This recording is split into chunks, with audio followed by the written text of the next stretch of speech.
Hi, this is how you factory reset any of the Denon Home multi-room speakers, making them forget all settings and connections. This here is a Denon Home 200, but the process is exactly the same on any of the Denon Home speakers.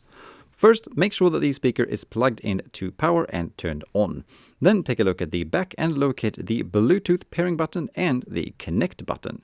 Now, press and hold both buttons simultaneously for just over 5 seconds until the light on the speaker starts blinking amber.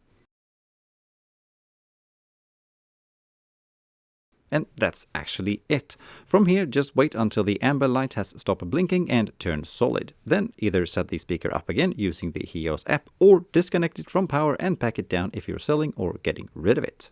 Alright, that's about that. Thank you for watching. Bye.